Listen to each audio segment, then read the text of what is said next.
And let's share the screen.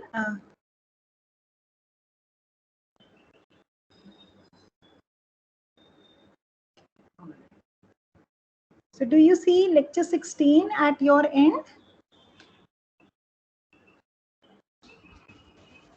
Yes, ma'am. Okay, all right. So the next topic that we are going to take up in this course is compactness. So let's get started. So towards compact sets.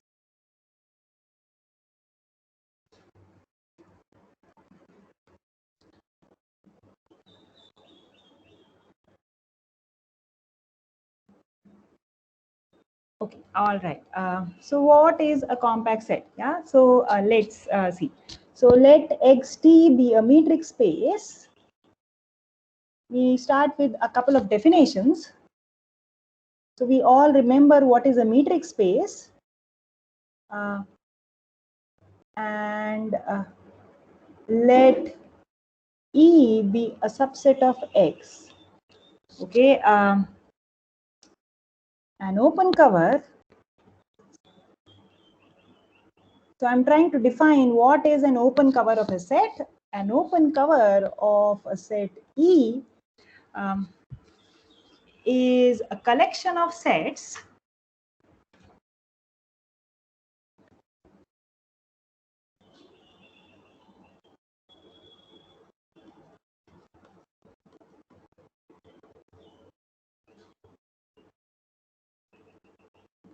so U alpha. So alpha varies over some indexing set. So each of these U alpha is open in X. So let me say U like this. Yeah, U alpha is open in X for each alpha, and E is contained in the union of U alphas. Right? So if and when that happens, we say that this collection of sets is an open cover of the given set E. Yeah. So let me give you an example. So let's consider. Let's take very simple example.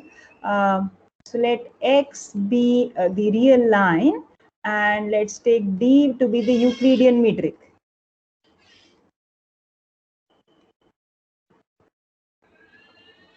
Right, and let's consider some examples. So let's take the very first example. Let me take the set E to be the entire set X itself. Yeah, so X is it's the real line in this case. So for example, let me consider U subscript N. Yeah, so I say that this is the open interval n minus 1, n plus 1. Where is n varying? I allow n to vary over the set of integers. Yeah.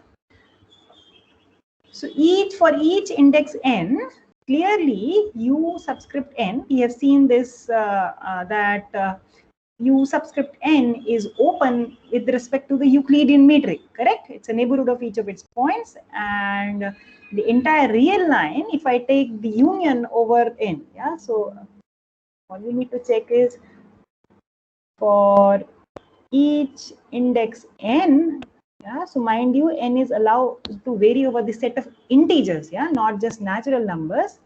U subscript n is open in the Euclidean metric on the real line, right? This is something that we have checked many a times, and clearly the real line is sitting inside this union, yeah. So I take the union of all these sets Un, and N is varietal. Correct? So this collection Un gives rise to an open cover of the real line.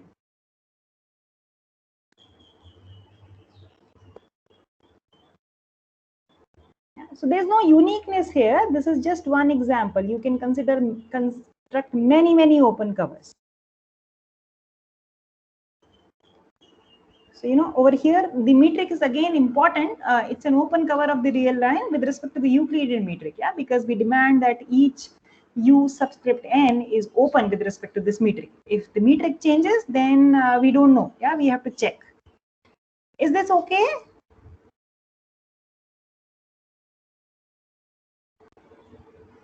Is this example okay with everybody?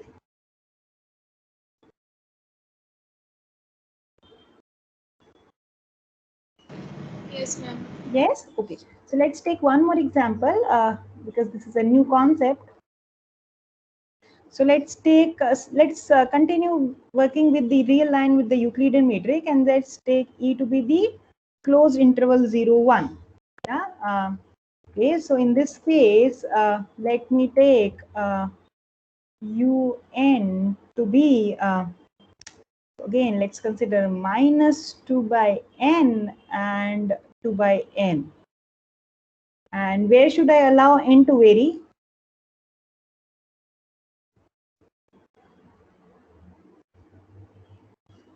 Where should I allow n to vary?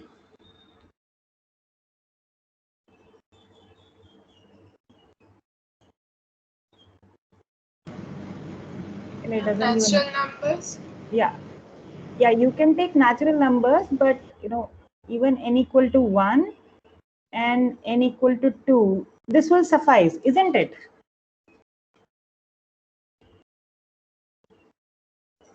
Is that correct? Even just n equal to 1 will suffice. Is that okay? Yes, ma'am. Yes? Okay, all right. Is everybody with me up till this point?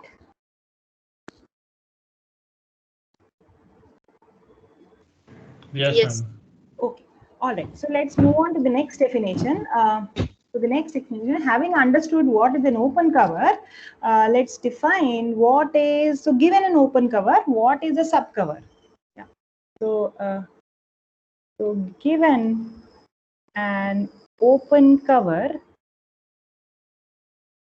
so the notation we used was U alpha, where alpha varies over some indexing set. In the examples, one of the example, the indexing set was set of the integers. In the other example, the indexing set was a 2-point set 1 and 2. Okay. So given an open cover U alpha of a set E subset of X, where X is a metric space with the metric D, what is a subcover? A subcover of this cover is a subcollection of sets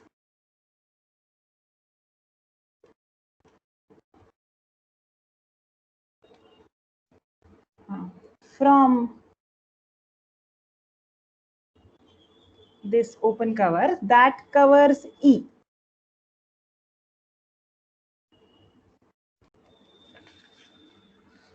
All right. Is it okay?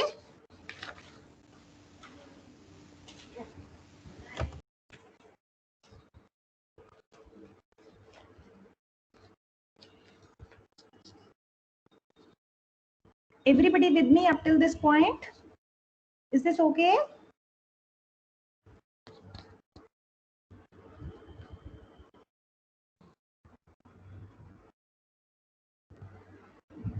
Ma'am.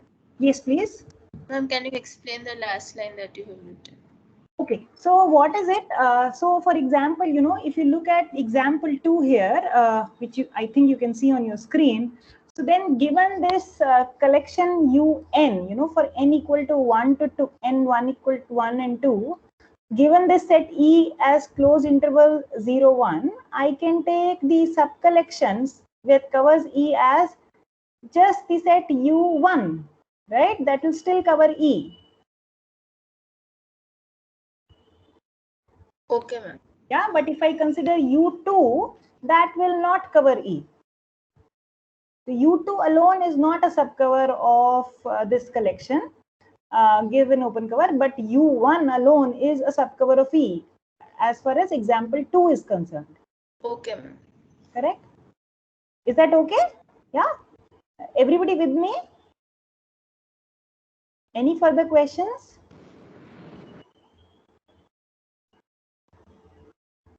Okay, so if this seems okay, here's another definition.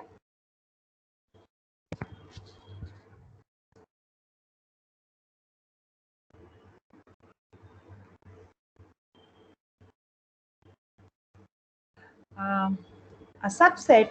So you are working in a matrix space, right?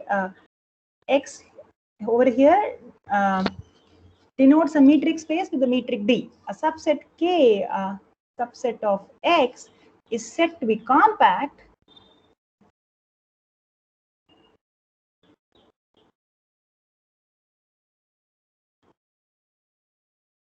if every open cover of K admits a finite subcover. Yeah, so I'll write that down. What does that mean? So let me every open cover of K as a finite subcover.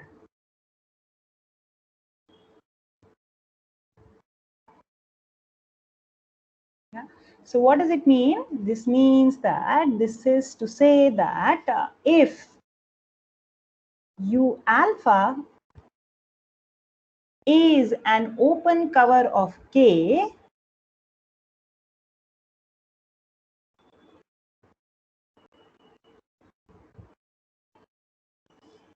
then there are finitely many indices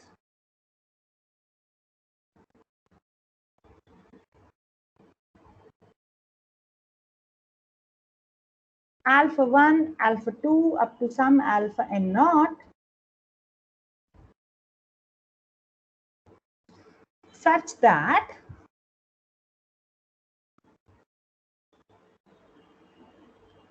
the collection U alpha 1, U alpha 2 up to U alpha n naught is a subcover of K.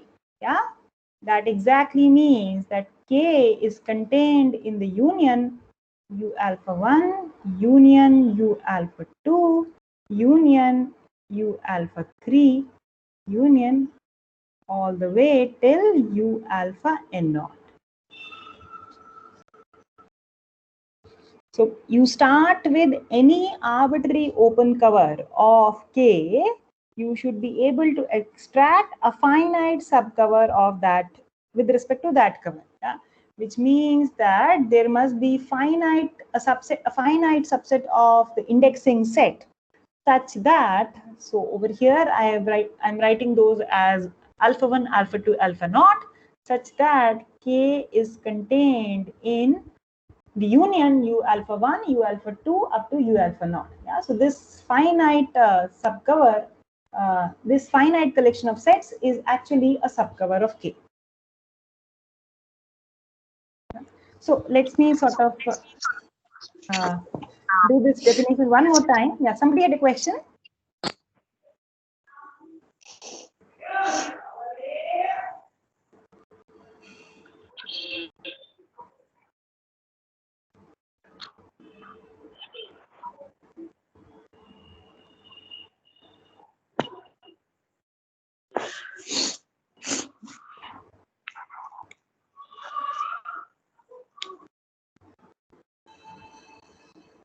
Is this okay? Okay, so let me sort of emphasize the definition one more time. So this is saying a set K, subset of a metric space XT, is compact if whenever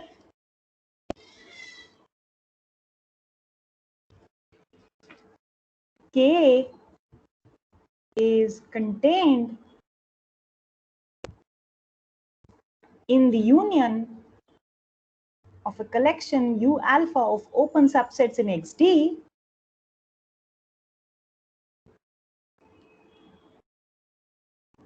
the union of a collection U alpha. Yeah, so this is the given open cover U alpha.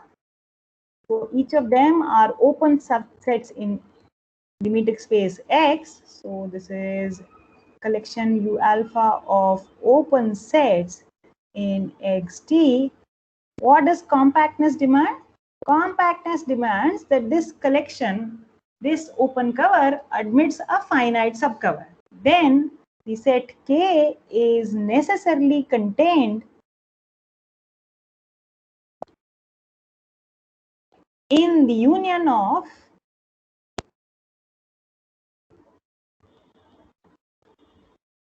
some finite number of sets in this collection.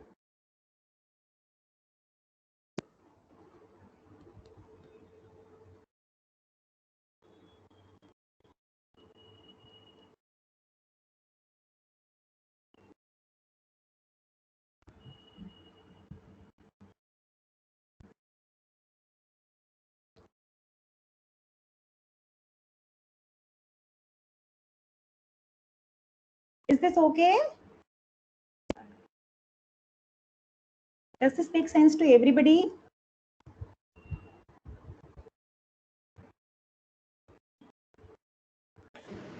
Yes, ma'am.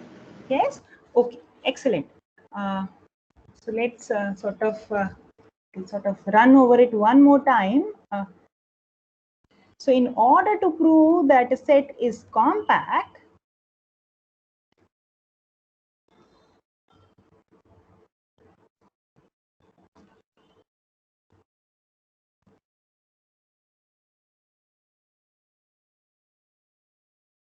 we must examine an arbitrary collection of open sets.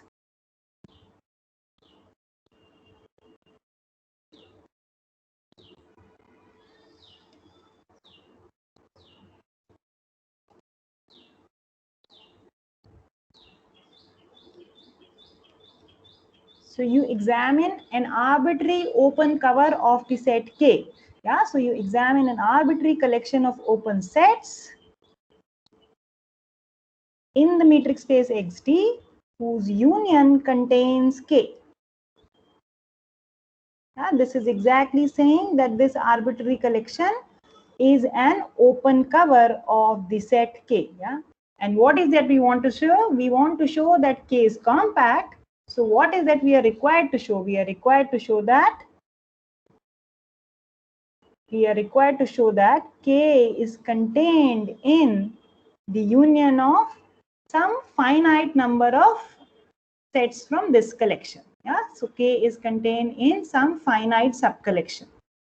Let me write that down. Show that K is contained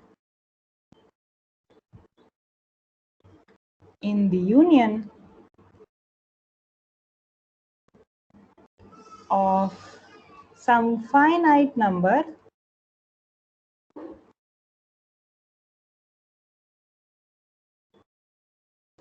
of sets in the given collection.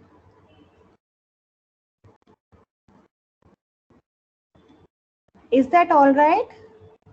I'm just rewriting the definition of compactness again and again. Is it okay?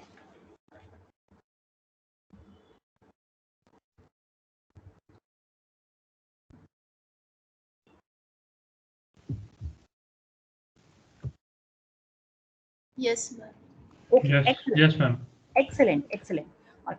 So this is about saying that K is compact. So if one has to show that K is not compact, then you negate the above definition, which means that it suffices to show one specific collection of open cover, one open cover which admits no finite subcover. Correct? Yes? I'll just write that down again for clarity. To prove that K is not compact,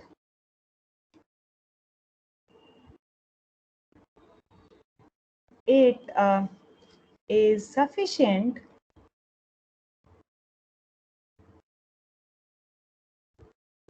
to exhibit just once open cover of the set K Yeah, so one specific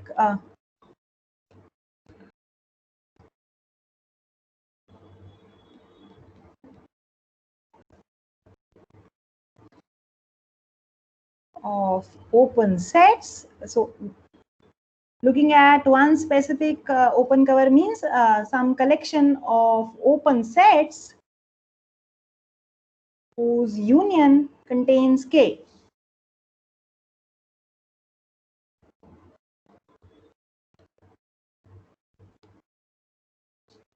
But what is the property of this open cover? That this open cover fails to have any finite subcover, yeah, which covers K, yeah, but such that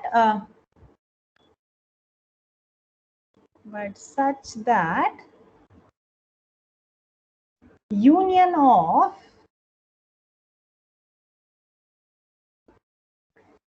any finite number of sets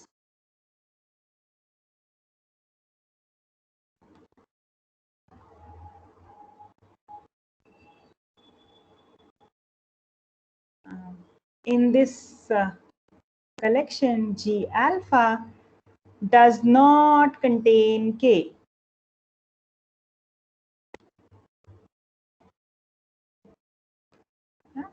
So what I have written here is just the negation of the statement that K is compact.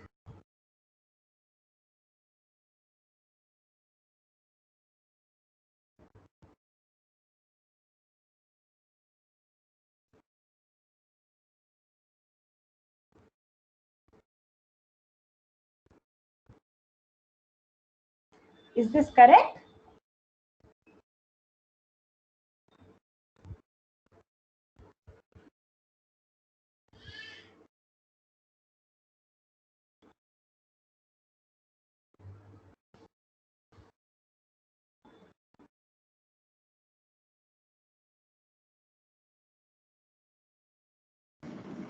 Yes, ma'am. Yeah, is that okay with everybody present here? Yes, ma'am. Okay, excellent. So let's take up some examples then. Ma'am, Yes, please. ma'am, for a particular K, can we have more than one arbitrary collection of compact sets? See, your question doesn't make sense. Either a set K is compact or the set K is not compact. Now, your question is whether you can have more than one open cover, correct? Yes, ma'am, sorry. Yes, that's very well possible, right? Let's look at this example, right? Whichever you want to, right? There's no uniqueness here, you know. For example, in example 2, you can find any other, you know, even the one that we looked at in example 1, that also is an open cover of the closed interval 0, 1. There's Yes, no uniqueness here, right? yes, ma'am. Yes, yes. Yeah. Correct? Is that okay? Yes, ma'am. Yeah. Did I answer your question? Yes, ma'am. Yes. Okay. All right. So let's consider some examples. Again, let's try to understand compactness in the real line with the Euclidean metric first. So let's consider the real line with the Euclidean metric. Let's consider the set K to be, let's take, yeah. So all real numbers which are non-negative, yeah, greater than or equal to 0. Correct? So the question is to determine whether this set K is compact or not, right? So I claim that this set is not compact. Yeah? So in that case, I will have to show that there must be an open cover of this set K which admits no finite subcover. Yeah, is that correct? Yeah.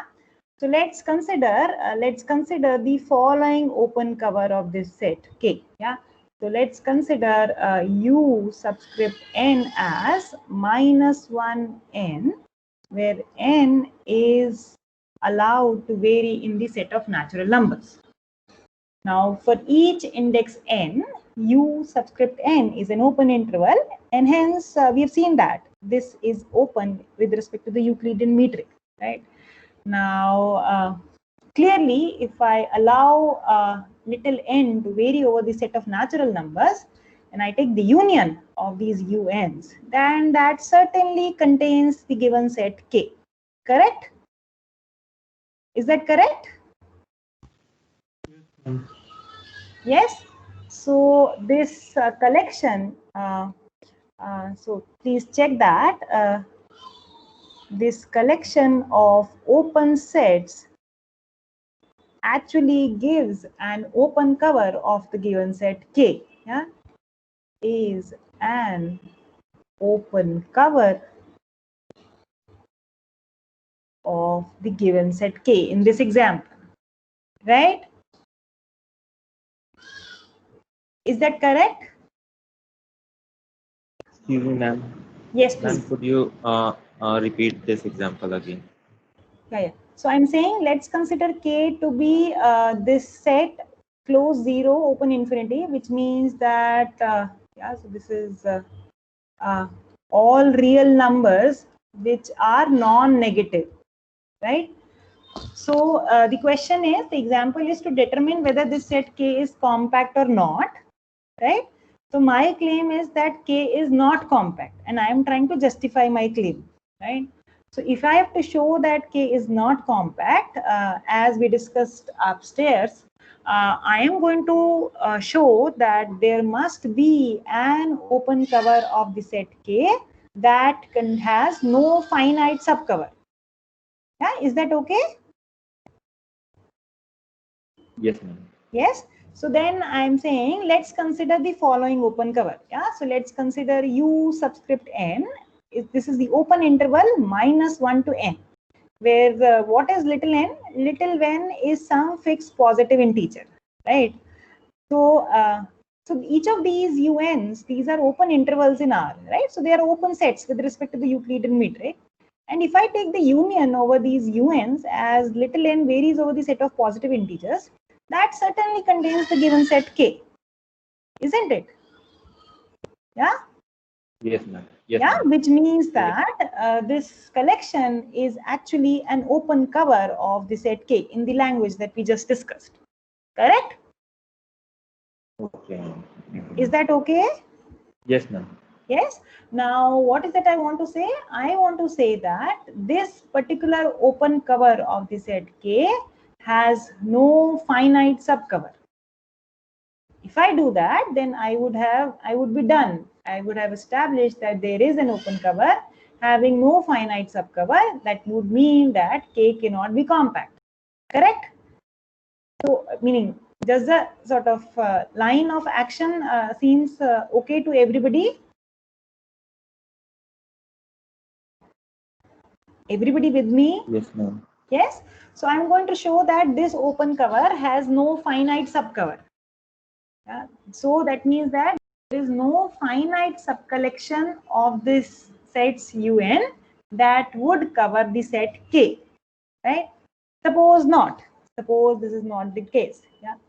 If let's say, so if UN1, let's say UN2 something, yeah, some UNK is any finite subcollection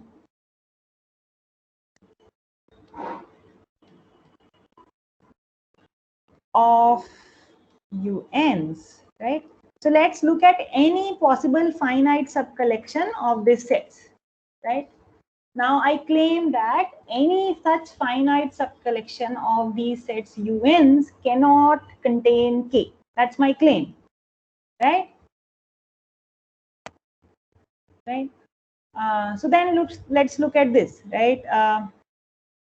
So what are these? You know, UN1 will look like -1 open interval -1 n1. UN2 will look like open interval minus 1 and 2. U and K will look like open interval minus 1 and K, right? If I take the union of all of these, do you think I should be able to sort of contain the set 0 to infinity? Is that possible? No, ma'am. That cannot be done, right? Yeah, because these are only finitely many. Yeah, the important word here is to note that there are only finitely many. What works here when we are talking about the open cover of K, little n is varying over the set of natural numbers. And now I'm considering only finite subcollection. Yeah. So how do I make my argument precise? I am going to say that let's look at the supremum of n1, n2, and nk. Yeah. So let supremum here is the maximum, whichever you want to say. So let me call it m. Yeah. So this is the supremum of n1, n2, and nk. Yeah. So once I have found the supremum or the maximum, because there are only finitely many, then let's look at the union of these finite collection of sets. Yeah, sorry. So this is, I wanted to write un1 here. Let me correct that. So if I look at un1, union un2, union unk, what is this union going to be? This union is going to be U subscript M, which is the open interval minus 1 to M. Is that correct? Yes, ma'am. Yes. Now, M is some fixed positive integer. Certainly, this union, no matter what N1, N2, Nk are, this union cannot contain the set K, which is the interval 0 to infinity. Correct?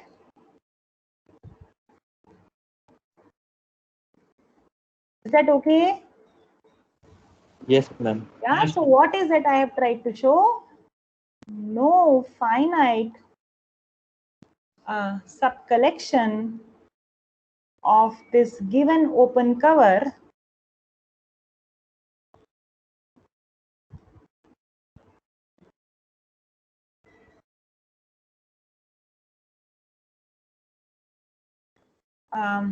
can contain K.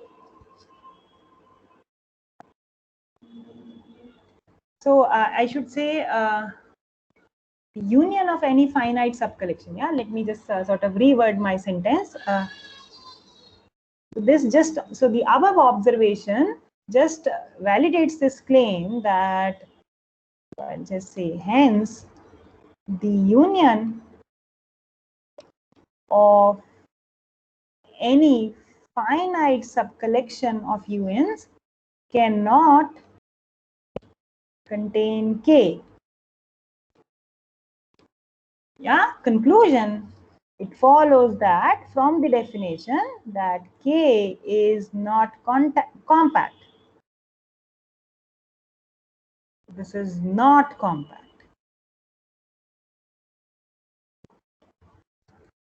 Is that all right?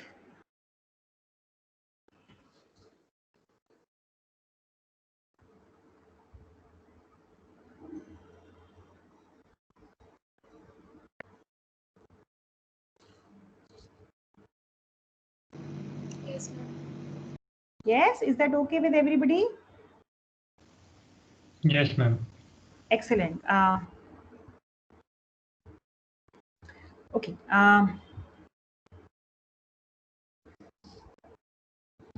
Let's move on to the next example.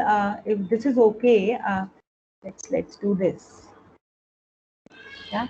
So let's consider K to be the open interval 0 to 1. Again, you know, we are working with the Euclidean metric. Let's consider the open interval 0, 1. I claim this set is also not compact. Yeah.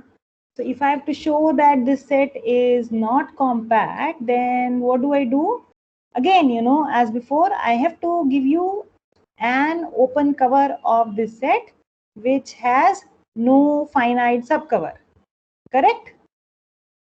Yeah? Okay, let's consider UNs defined as open interval 1 to let's take 2. Again, let's take n to vary over the set of natural numbers. What is UN in this open interval 1 by n to 2? So clearly, this is an open interval. Each UN is open with respect to the Euclidean metric on R, right?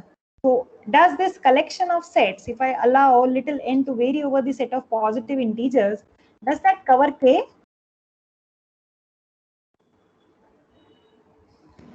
Yes, ma'am. Yeah, does it cover K for sure? Union will be 0 to 2. Yes. Yes, ma'am. That is cover K, right? Is that okay? Yes, ma'am. Yes, ma'am. Yes. So this is, so I'll just sort of, this K is contained in the union of UNs as n is varies over the set of natural numbers. Okay. All right. Now, I claim that this particular open cover admits no finite subcover. Yeah. So what am I trying to say? No finite subcollection of this particular open cover will cover the open interval 0 to 1. So let me write that down. This is my claim. No finite subcollection of UNs, as in this example, so I should say,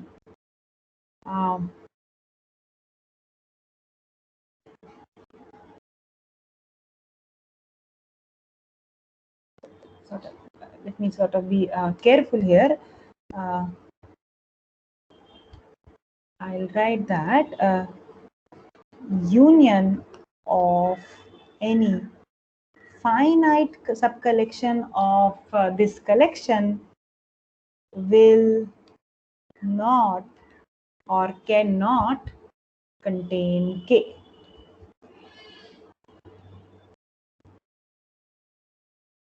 This is my claim. Sorry, cannot, I wanted to say cannot contain K. That's what I wanted to say. Cannot contain. So do you see why? Yes, ma'am. Yes. Again, you know, if you take any finite collection of these sets, then what will it look like? It will look like some 1 by n1 to open interval 2, 1 by n2 to open interval 2, 1 by nk. Yeah. So does everybody see that this has to be the case? Yes, ma'am. Yes. Can I leave for you to write this precise argument? Yes, ma'am. Yes. Yeah. Okay. Is this okay with everybody present here? Is everybody with me up till this point? Yes, ma'am. Yes? Okay. So please fill in. There's a little argument needed here in order to show that if you take any finite collection of sets from this collection and their union, that cannot contain K, no matter what subcollection you work with, right? So I'm leaving this for you to check. Yeah. So we have seen two examples of sets which are not compact. Let me sort of give you one honest example of a set which is compact. Yeah. So let's consider K to be the set 1, 2, 3, 4, and 5. I say that K is compact.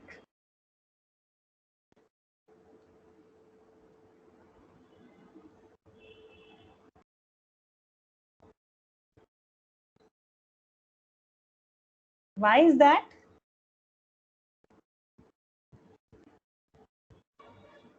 So if, so let's say, so my claim is over here K is compact.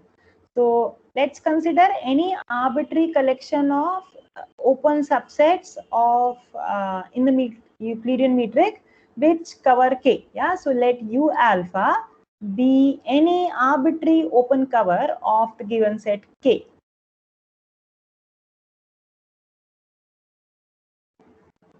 Be any open cover of the set K, right? Then do you think that I should be able to extract a finite subcover corresponding to this open cover?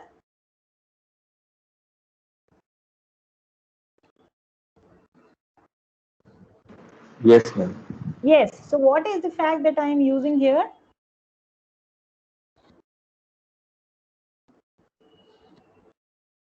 Why is that possible in this case?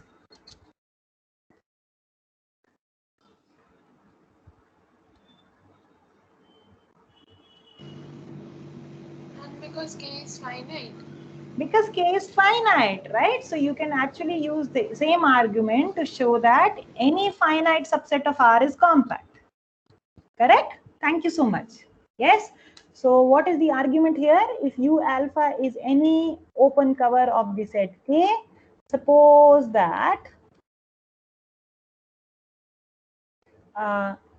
1 belongs to U alpha 1, 2 belongs to U alpha 2, 3 belongs to U alpha 3, 4 belongs to U alpha 4, and 5 belongs to U alpha 5.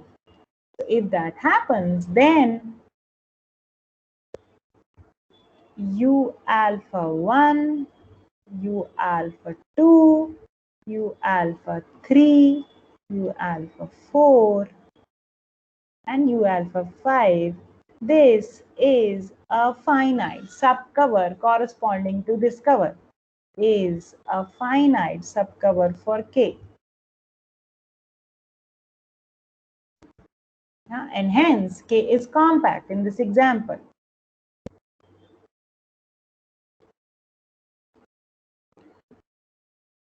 Right?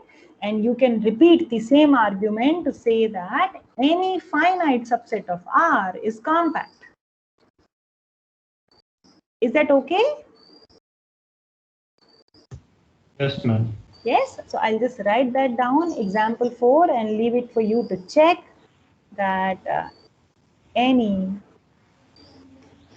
finite subset of R, I should write every, in fact, every finite subset of R is compact.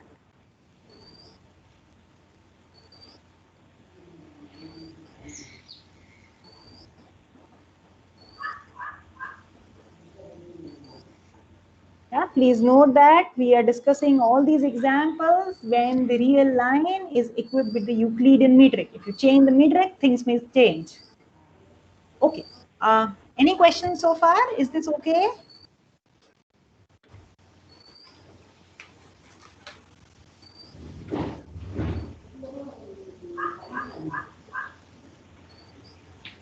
Yeah. So every finite set is compact. Yeah.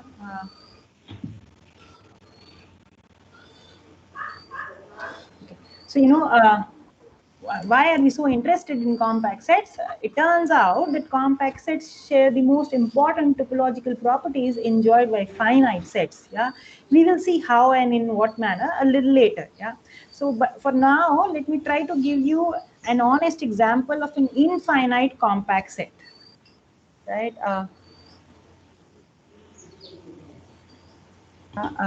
So let's consider K to be set 1 by n, such that n is variable as a set of natural numbers union 0, right?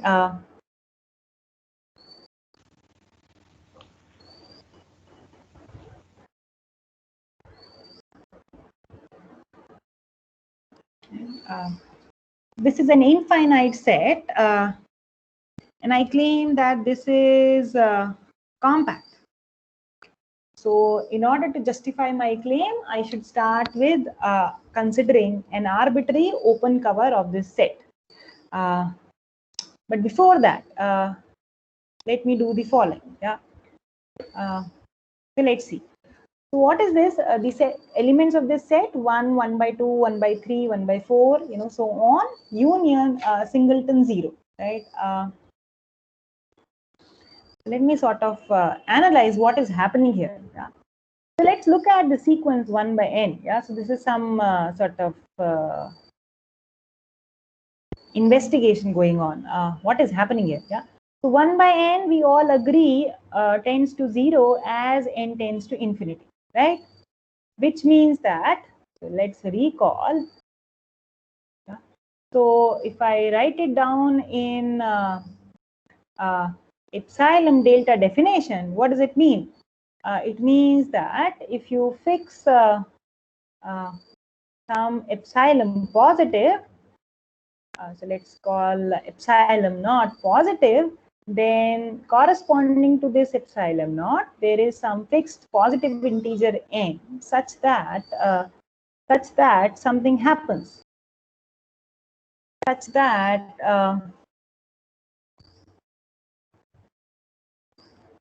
all the elements of the sequence 1 by n live in epsilon naught neighborhood around 0 after the stage determined by capital N.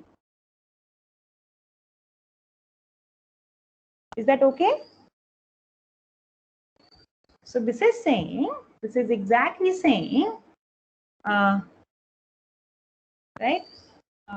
that if you look at the open interval minus epsilon naught to epsilon naught, this contains all but finitely many points 1 by n.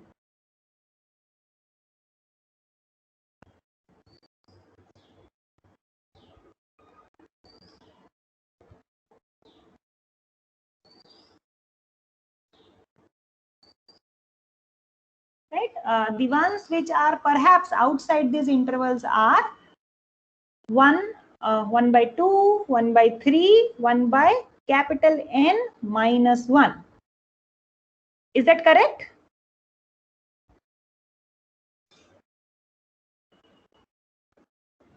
Yeah, so let me sort of re-emphasize this. There are only finitely many points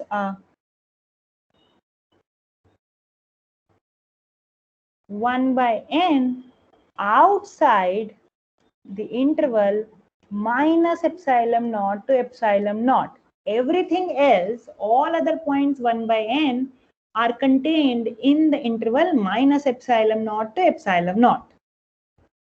Is that correct?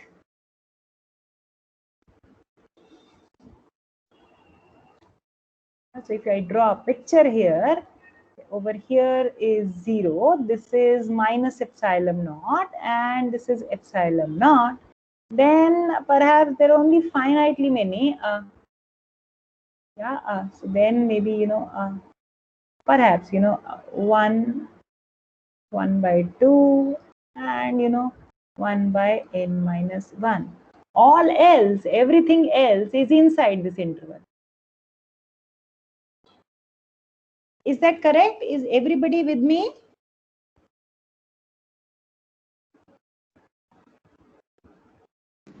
Yes, ma'am. Yes. So this is the trick here, Yes, right? ma'am. Yes, this is the trick here. Why are we discussing this? So in order to show, K is compact, what is that we have to do? We have to start with any arbitrary open cover of the set K, and we should be able to demonstrate a finite subcover that contains K, right? So we use this observation here. In what way? Yeah, so let's sort of try to formalize this. So let's, all of this was this sort of meditation, right? We were trying to figure out what's happening here. So let's start with the proof. So let U alpha be an arbitrary open cover of the set K. Yeah, be an open cover. I don't know, alpha varies over some indexing set, right? Now, what is this set K? Remember, K is 0 union 1 by n's, right? Now,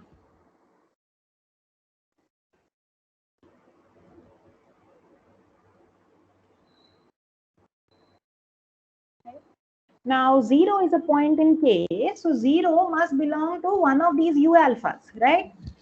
So suppose that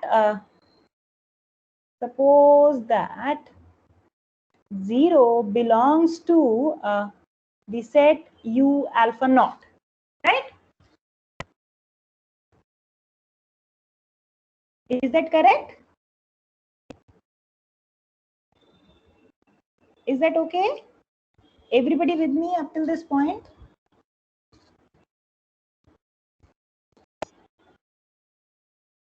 Do I take it as a yes? Any questions, please ask.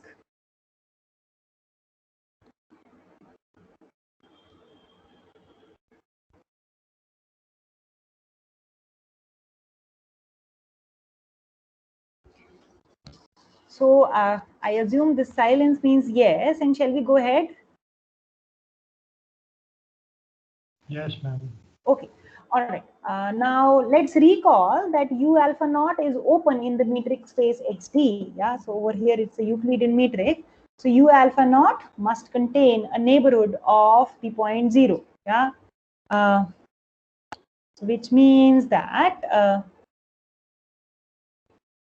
the neighborhoods here in the Euclidean metric look like open intervals. Yeah, there exists some are positive such that 0 belongs to this open interval, and this entire open interval must be contained in U alpha naught, right?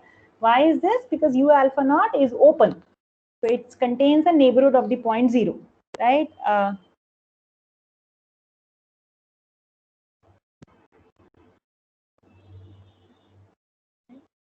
So now, just as we discussed upstairs, now corresponding to this R, so if I repeat the argument here with epsilon naught replaced by R, yeah, exactly the same argument works through, yeah, and I can say that there are only finitely many points 1 by n outside the interval minus 1 to n. Sorry, outside the interval minus R to R, yeah. So as discussed above, since 1 by n converges to 0, as n tends to infinity, there are, sorry,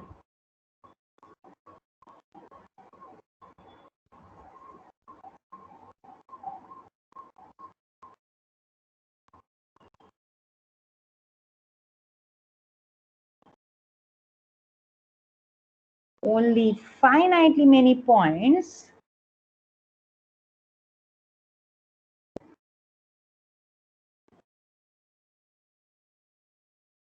one by n outside the interval minus R to R. Is this okay? Is everybody with me up till this point?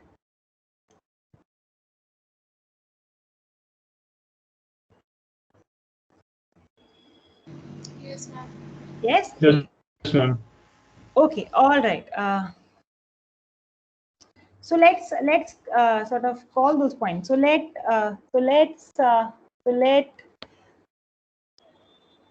1 by n1, 1 by n2, and let's say 1 by nk. These are only finitely many points which do not belong to the interval minus R to R.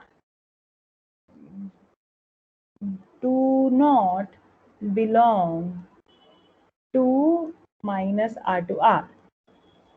And everything else belongs to the interval minus R to R. Yeah, everything else means all other points and 1 by n belongs to minus R to R if n is different from n1, n2, nk.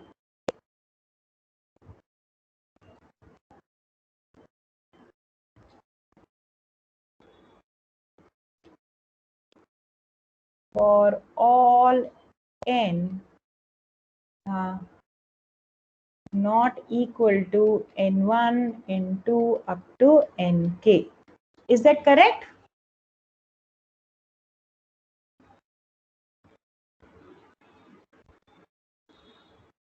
So there are only finite many points which outside this interval minus r to r. I am calling them n1 up to n2. I'm just denoting them this, right?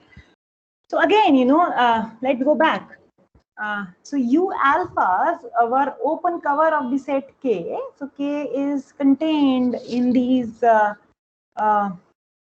union of these, right?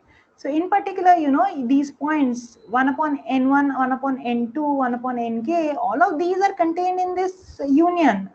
They are contained in K, so they are contained in this union, right? So they will belong to some U alpha i's, right? So let's write that down. So suppose that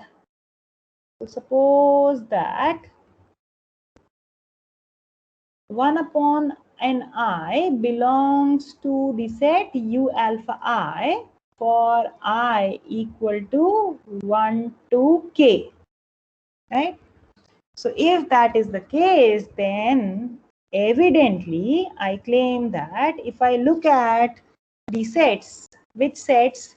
If I look at, so I look at U alpha 1, U alpha 2, U alpha k, right?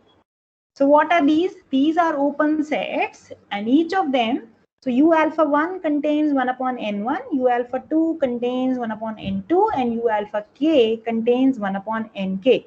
Yeah? These were the points of the sequence 1 by n which do not belong to the interval minus r to r. And what happens to the rest? All other points belong to the interval minus r to r, right? Is that correct? And those points are contained in U alpha naught by choice, by construction. So which means that if I take this collection union U alpha naught, then this is a finite subcover of K.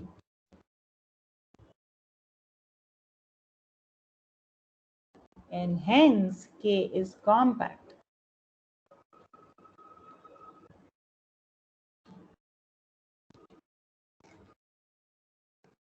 Is this okay? Everybody with me as far as this example is concerned?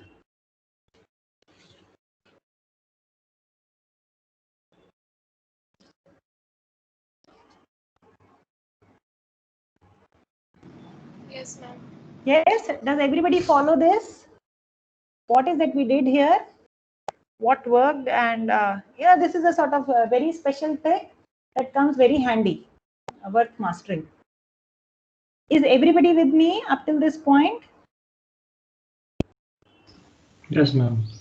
Okay, excellent. All right. So if this is okay, so this was example 4 or 5. This was example 5.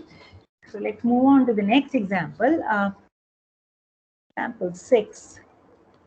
What if I consider K to be 1 by n?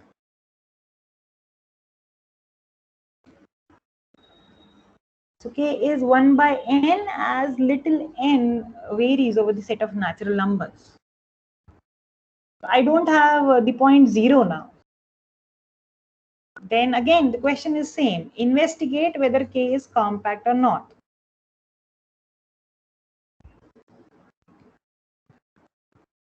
So what do you think?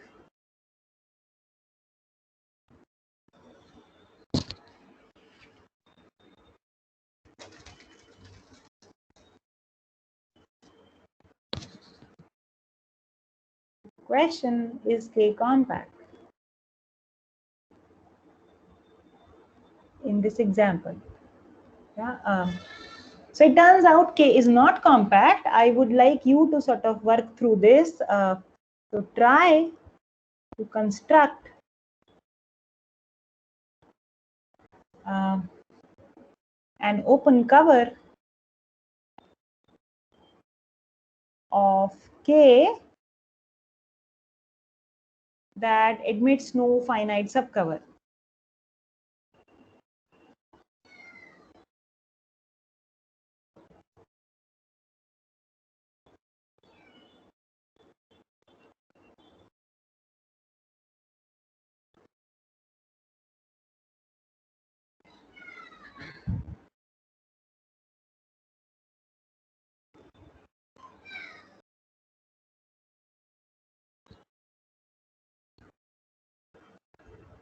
So does this make sense to everybody? Everybody follows what is that you are required to do?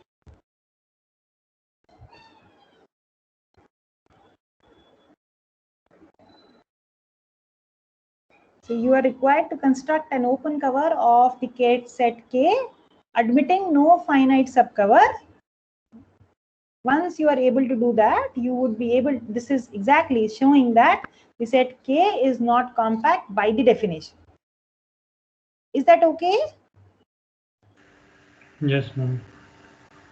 So do you think you should be able to sort of try this problem? I will leave it as an exercise.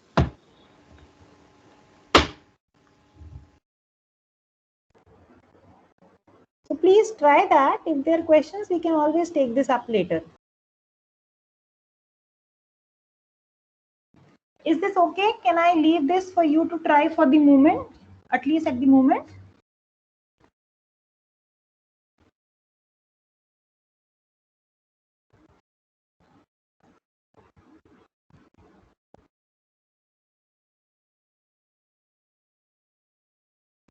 Okay, so I believe the silence means yes. Unless you say no, I will take it as a yes. Okay.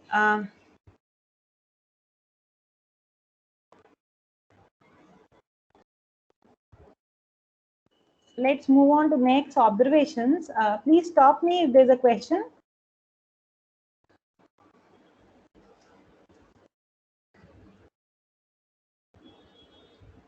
I want to investigate compactness and boundedness. Yeah. Okay.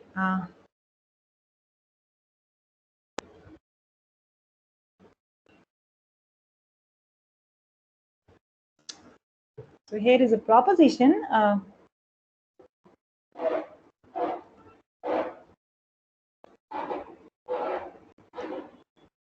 A compact subset of a metric space is necessarily bounded.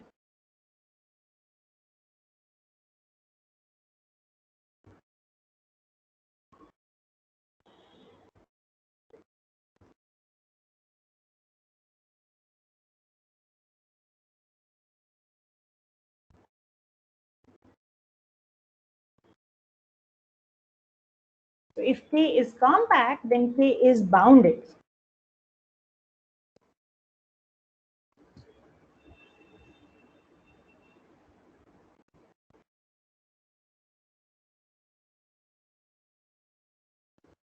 Okay. So once we prove this proposition, then if we go back to the example one that we discussed today, right? The example one is here. Yeah, K was all non-negative real numbers. Right? Then you can use this proposition also and say that K cannot be compact, because if K were to be compact, then K has to be bounded. Right? But what we did was we proved by first principles, just by the definition, we showed that there is indeed an open cover of K which has no finite subcover. Is that okay?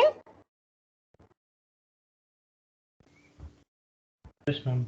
Yes? Yes, ma'am. Okay, all right. So let's go back to the proposition and provide a proof. So let's fill this proof up. Let's look at the proof. So, let XT be a metric space and K, and let us assume that K subset of X is compact. What are we required to show? We are required to show that K is bounded. Suppose not. Suppose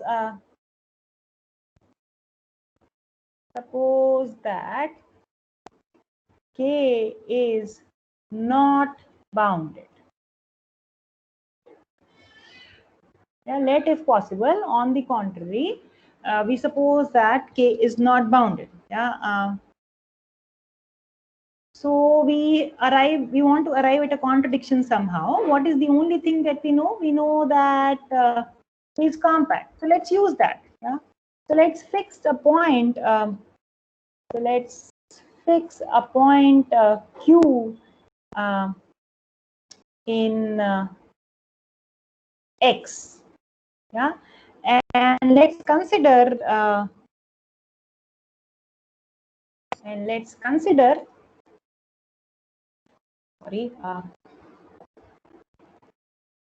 consider the following open cover of the set K.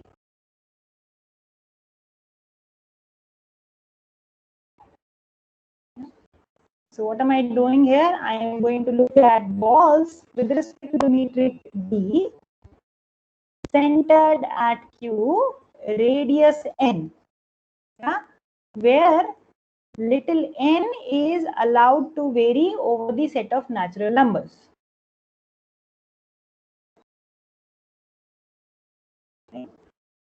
So each of which is an open ball in the metric space XD with center Q and radius N.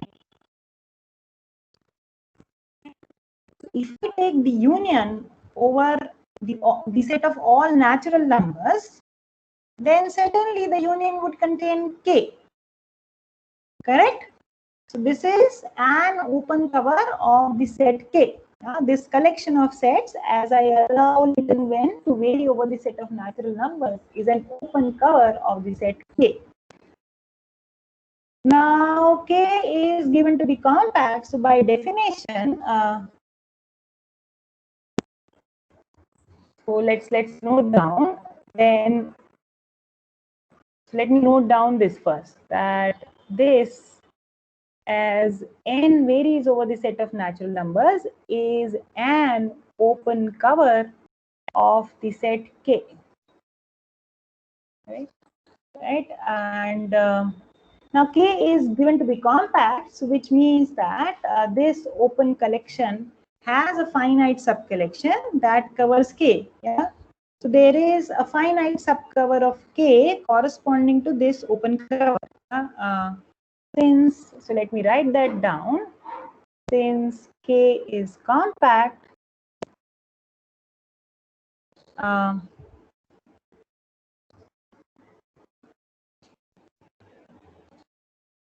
there are finitely many indices. There are finitely many indices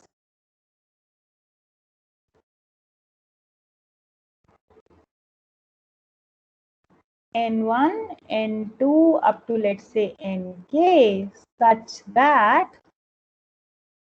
if I take the union over the corresponding open balls, that would cover K. Yeah, so then K is contained in the union of these balls. Yeah, so these are balls in the metric D centered at Q, N, I varying from 1 to K. Or, just to fix things, let me call it K naught. Is that okay? All I'm doing here is appealing to the definition of compactness.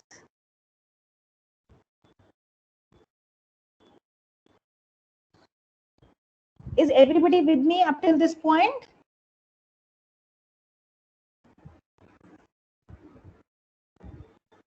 Yes, ma'am. Yes. Now, this cannot happen, right? Why can this not happen? I say that this is a contradiction. What does this contradict?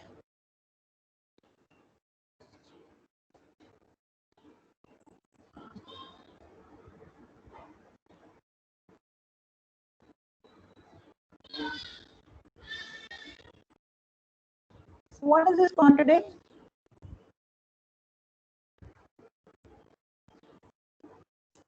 That K is not bounded. This contradicts that K is bounded. This is saying that K is indeed bounded, right? This is a contradiction.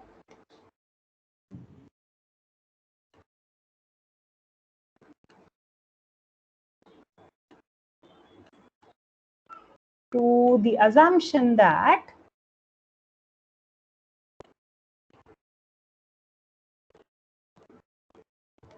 K is not bounded, and we are done. Ma'am? Every compact set is necessarily bounded. Yes, please go ahead.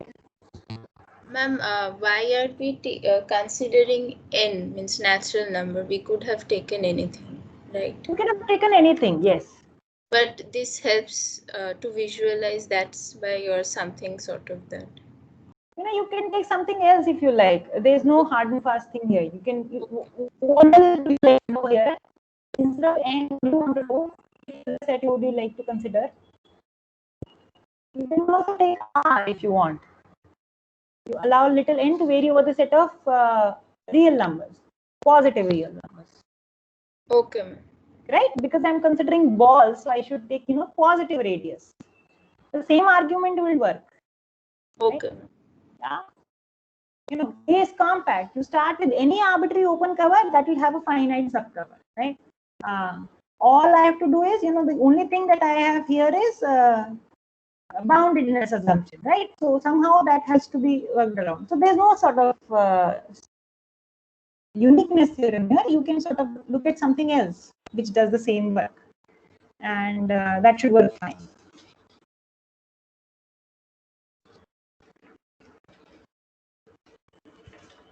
All right, good. So is this okay? Yeah, so you sort of have a picture in your mind. Try to draw something here. So for example, K is the set in red ink here. Yes, and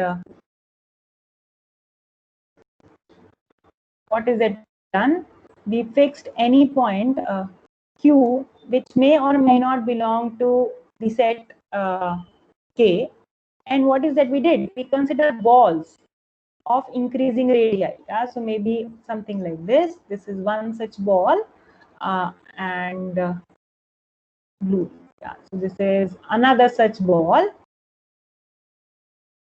Right. So this is a picture I'm drawing in R2. If you draw, if you consider the Euclidean metric in R2, then the open balls are actually disks in R2. Right. And you get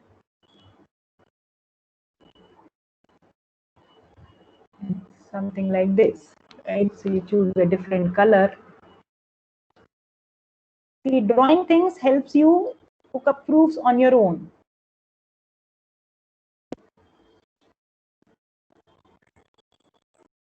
Right.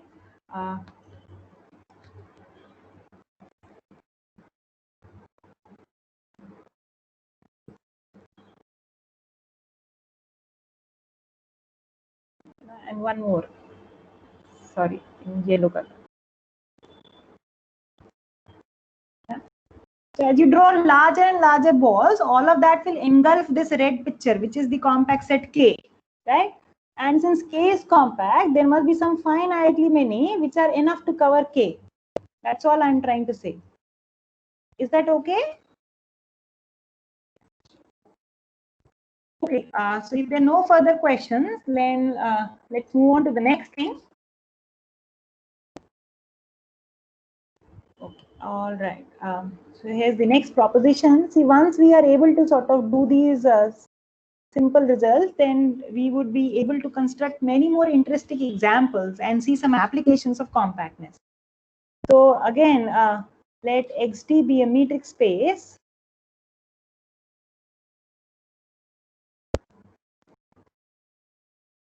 and K be a subset of X.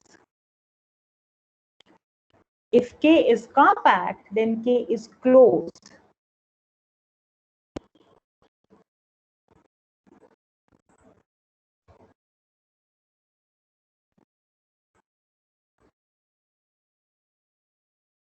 So every compact set is closed. Now, this is what this proposition is saying. Now, if you go back to the examples that we discussed, example 6, so example 6 is K is 1 by n, where n varies of the set of natural numbers.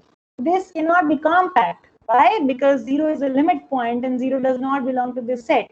Correct? But it is for your own understanding that you try to show that the set is not compact by explicitly constructing an open cover that has no finite subcover, right?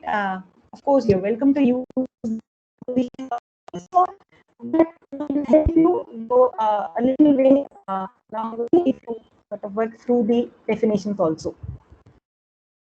All right, so let's try to fix a proof for this proposition. Any compact set in a metric space is necessarily closed. So let's try to prove this.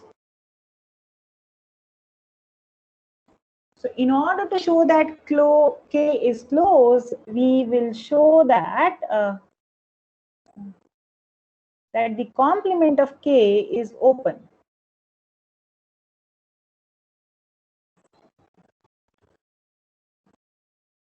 Okay. So which means that if I pick any point in the complement, I want to show that, so let P be a point in the complement of K. I would like to show that the complement of K, there is a neighborhood of the point P which lies entirely inside the set X minus K, correct?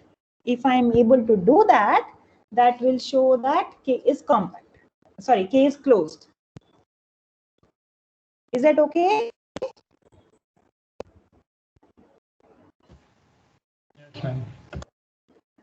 Okay. All right. All right. So let's draw a little picture here and let's see what is happening. So let's draw K like this. Yeah. So let's say, so all these pictures are in R2, just to give you an idea of what is happening. And I'm picking a point P here, which is outside K. Okay. So let's consider a point Q in K. Let's consider a point Q of K. So let's let Q be a point in K. So I'm going to write that down. For Q a point in K, I'm going to look at the distance between the point P and Q. Mind you, P is a point outside K and Q is a point inside K. So P is necessarily different from Q. So this distance is positive by the definition of a metric space. So I'm going to say that, let's consider this. This is a positive real number. Let's divide by this. And let's consider some real number R2, which is strictly less than this. So in this picture, what am I doing here? So the distance between P and Q is this. I am fixing RQ, which is smaller than this, right? And then what am I going to do? I'm going to consider the ball in the metric space D, centered at P, radius RQ. Yeah.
Yeah, sorry, there was a network failure on my end. So is it working now? Am I audible now? Yes, ma'am. Okay, sorry. Sorry.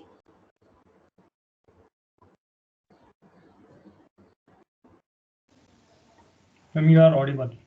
Audible. Okay. So in just 2 minutes, I'll just wind up what I was trying to say, and we will close this meeting. Yeah. Let me just. Okay. So all I was trying to say is, why have I written this subscript R subscript Q? See, little p is a fixed point outside K. Yeah. Now for Q, which is any point in, so Q be a point in the set K, I am looking at the distance between P and Q. Since P and Q are distinct, because P is a point in outside K and Q is a point in K, so there's no way they can be same. The distance between P and Q is positive, and RQ be any number which is strictly less than the distance between P and Q by 2.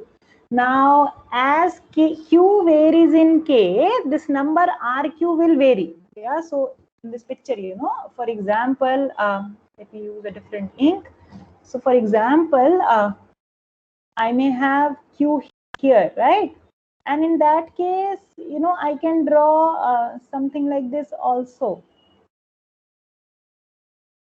Right? And this can be my RQ.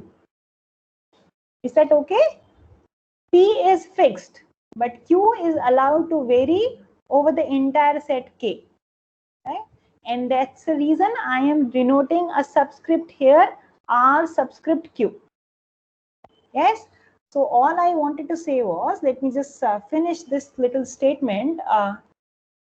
Then if you look at this ball centered at P, radius RQ. Yeah. And consider another ball. So this is the ball centered at Q, radius RQ. So there are two balls with respect to the medium. These are open balls. Centered at P with radius RQ, other centered at Q, radius RQ. Then they cannot intersect.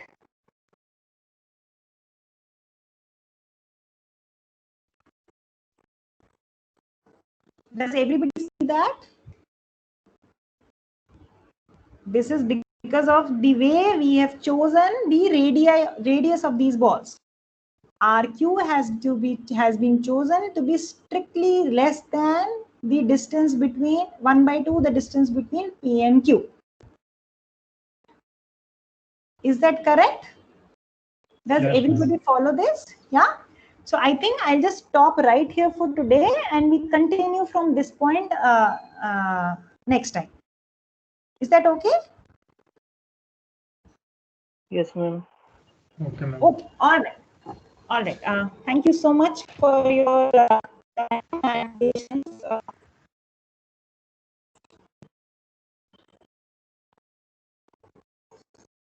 Recording. Okay. Excellent.